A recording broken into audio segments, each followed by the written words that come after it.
नमस्कार। आज की खबर से पहले एक डेटा आपके सामने प्रस्तुत करना चाहता हूं।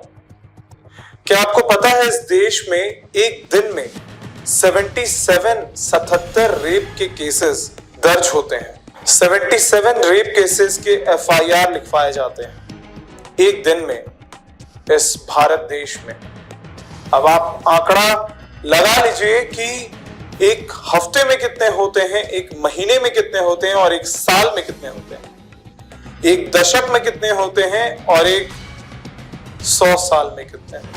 इस देश में निर्भया कांड होता है, हाथरस कांड होता है, बहुत बवाल होता है।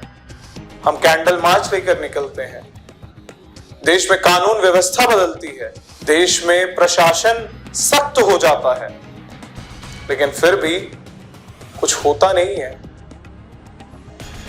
हर रोज 77 केसेस दर्ज होते हैं और ऐसा नहीं है कि सिर्फ 77 ही मामले हैं इस देश में एक दिन में जो आते हैं। असल मायनों में देखा जाए तो कितने सारे ऐसे केसेस हैं जिनको पावर के दम पर रोक दिया जाता है और उसे रिपोर्ट ही नहीं होने दिया जाता है। और केसेस ऐसे भी बहुत सारे हैं जिसे अपनी इज्जत बचाने के लिए घर वाले रिपोर्ट नहीं होने देते हैं या रिपोर्ट नहीं करते हैं कि हमारी इज्जत उछल जाएगी इस समाज में। तो सोचिए एक दिन में इस देश में कितने रेप होते हैं। इन सब के बावजूद, इतने सारे कानून व्यवस्था में चेंज होने के बावजूद, नए नए कानून बनने के बावजूद इस देश में हर रोज 5 साल की बच्ची, 8 साल की बच्ची, 14 साल की बच्ची, 80 साल की बूढ़ी औरत के साथ रेप की घटनाएं हमेशा रोज सामने आती। आज ऐसी ही एक घटना फिर से सामने आई है। यह घटना है वेस्ट बंगाल के नदिया जिले का, जहां एक 14 साल की मासूम अपने दोस्त, अपने मित्र के घर बर्थडे पार्टी में जाती है और वहां से जब घर लौटती है तो उसके कपड़ों में रक्त की धारा बहती हुई दिखती है। उसके कपड़े लहूलुहान पड़े होते हैं और उसे 4 लोग, वो बच्ची अपने कदमों तक पर नहीं चल पा रही थी और उसे 4 लोग टांग कर, दो इस तरफ दो इस तरफ, 4 लोग टांग कर उसे उसके घर तक लेकर आते हैं। उसकी मां चीखती है, पूछती है कि क्या हुआ मेरी बेटी को, आप लोग कौन हैं? उत्तर आता है कि इसे अंदर ले जाइए, कुछ देर में ठीक हो जाएगी। उसके बाद वो लोग कहते हैं कि इसे बाहर ले जाने की कोई जरूरत नहीं है, इसको घर में रखिए और ये बात बाहर नहीं जानी चाहिए। अगर ये बात बाहर गई तो आपकी जुग्गी को जला दिया जाएगा, आप लोगों के साथ आप लोगों को जिंदा जला दिया जाएगा आपके झोपड़े में। इस तरह से धमकाकर उसके घर वालों को, उस बच्ची को हॉस्पिटल ले जाने तक से रोका जाता है। वो 4 लोग निकल जाते हैं। उसके बाद घर के लोग सोचते हैं, कोशिश करते हैं कि अब शायद इस मासूम को हम हॉस्पिटल लेकर जा पाएंगे। वो बच्ची दर्द से करहा रही थी। जब बाहर देखते हैं उस बच्ची के ताऊ, तो उन्हें दिखता है कि बाहर कई लोग पहरा दे रहे हैं कि ये लोग घर से बाहर ना निकल पाए। रात भर बच्ची तड़पती है, छटपटाती है और उसके बाद भी उसके माँ बाप उसे लाचार, तड़पता हुआ देखने के अलावा कुछ नहीं कर पाते। जब बच्ची अपनी अंतिम सांसें गिन रही होती है, उस वक्त अपनी मां को पुकारती है और कहती है, मां, मेरे साथ गैंग रेप हुआ है। मैं जिस दोस्त के घर बर्थडे पार्टी में गई थी, उसने मेरे साथ गैंग रेप किया है। उसके 3 और दोस्तों ने मिलकर मेरे साथ बलात्कार किया है। क्या आजकल हम अपने परिचित के घर भी जाने से रोकें अपनी बच्चियों को? मैं एक गुजारिश करना चाहता हूं इस देश के सभी माँ बाप से जिन्होंने एक बच्ची, एक बेटी को पैदा किया है। कि बहुत संभाल कर रखें अपने लाडली को, क्योंकि इस देश में ऐसे वहशी दरिंदे अपनों की वेश में खुलेआम घूम रहे हैं और कब किसे अपना शिकार बना लें किसी को नहीं पता। और हमारे देश का सिस्टम भी तो बड़ा कमाल का है ना। बस जब कोई केस हाईलाइट होता है उस वक्त बवाल होता है, फिर सारी चीजें शांत पड़ जाती हैं। खैर आगे बढ़ते हैं।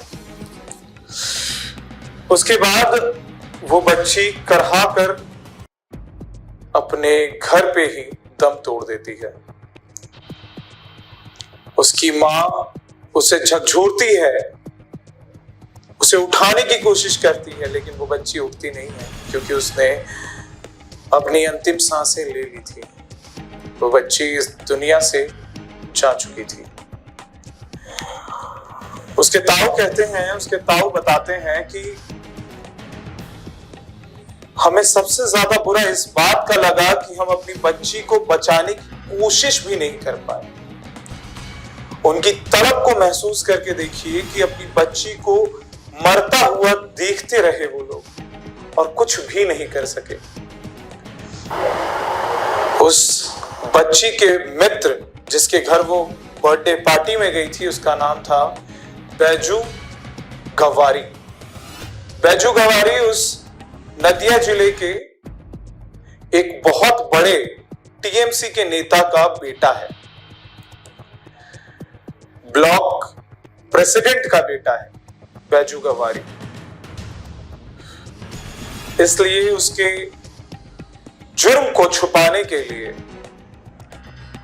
जो लोग बाहर खड़े थे उनके घर के, जैसे ही बच्ची अपनी आखिरी सांसें गिन रही होती है, दम तोड़ रही होती है, उसी वक्त वो लोग अंदर आते हैं और कहते हैं कि जल्दी चलो, इसे जला देना है, अंतिम संस्कार करना है। इसलिए कि ये बात ऊपर तक ना जा सके, बाहर ना जा सके, उस बच्ची की फॉरेंसिक जांच ना हो सके, पोस्टमार्टम ना हो सके। इसलिए तुरंत झटपट से वो लोग उस बच्ची की लाश को ले जाकर फूंक देते हैं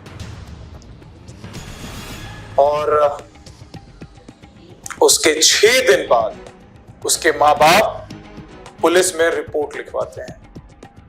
यह भी एक शक की निगाह से देखने वाली बात है कि 6 दिन बाद 10 अप्रैल को एफआईआर लिखवाया जाता है। जब इस बारे में उसके मां बाप से, उसके घर वालों से पूछा गया उस बच्ची के, तो उन्होंने बोला कि हमें धमकाया जा रहा था। जब हम अपनी बच्ची को बचा नहीं पाए, डॉक्टर के पास नहीं ले जा पाए, तो हम पुलिस में कैसे जाते? उस बैजू गवारी के बाप की पहुंच थाने में भी है, थानेदार उनके घर में बैठता है। तो जब उनसे पूछा गया कि फिर आज आपने कैसे की इतनी मशक्कत और आज कैसे आप यहां आ गए, आज कैसे हिम्मत बटोरी, तो उन्होंने कहा कि बहुत सारे लोग हमारे पास आए और बहुत सारे लोगों ने हमें सांत्वना दी और हिम्मत दी कि नहीं, आपको रिपोर्ट करना चाहिए। जब रिपोर्ट किया गया उसके बाद ये वाकया सामने आया। इसके पीछे एक और कहानी है जो इसके बाद शुरू होती है। पुलिस ने इस मामले के ऊपर जब जांच की तो पुलिस की रिपोर्ट यह कहती है कि बच्ची के साथ गैंग रेप नहीं हुआ था। बच्ची अपने दोस्त बैजू गवारी के कहने पर उसके घर जाती है और बैजू गवारी बताता है कि वो और उसके 3 दोस्त उस बच्ची के साथ सेक्सुअल एंजॉयमेंट करते हैं और उसके बाद उसे घर छोड़ने के लिए, वो साइकिल से थी तो उसे छोड़ देते हैं। यहां खून की कोई जिक्र नहीं हुई थी। उसके बाद जब वो जा रही होती है तो उसे रास्ते में कुछ लोग मिलते हैं जो उसे घर तक छोड़ देते हैं। वो साइकिल से घर आती है और उसके बाद में वो मृत पाई जाती है। पुलिस ने इस घटना को यह एंगल दिया है कि उस बच्ची, उस लड़की के बदजलन होने के कारण, उसके चरित्र के कारण, उसके मां बाप ने, उसके घर वालों ने उस बच्ची को मार दिया था। ऑनर किलिंग का रूप दिया गया इस केस को और उसके बाद दबाने की कोशिश की गई। इस केस में हम भी बहुत ज्यादा तो नहीं जानते, लेकिन हो सकता है ये भी एक तथ्य हो, लेकिन ज्यादा चांसेस इसके नहीं है। पुलिस की रिपोर्ट ये कहती है कि बच्ची के साथ ऑनर किलिंग हुआ है। बच्ची के मां बाप, बच्ची के घर वाले कहते हैं कि बच्ची खून में लथपथ घर आई थी, उसके साथ गैंग रेप हुआ था। अब किसकी बात सच्ची और किसकी झूठी, ये सीबीआई की जांच के बाद पता चलेगा, क्योंकि सीबीआई अब इस केस में उतर चुकी है और सीबीआई की जांच चल रही है। इस केस के एक और पहलू को आपको बता दें, बैजू गवारी के पिता ममता बनर्जी के बहुत खास हैं, इसलिए बीजेपी और टीएमसी के बीच वहां सियासत भी तेज हो चुकी है इस घटने के बाद। एक बच्ची के साथ, निर्ममता के साथ रेप होता है और उसके बाद वो दम तोड़ देती है बच्ची, उसका खून होता है एक तरीके से कहें हम तो,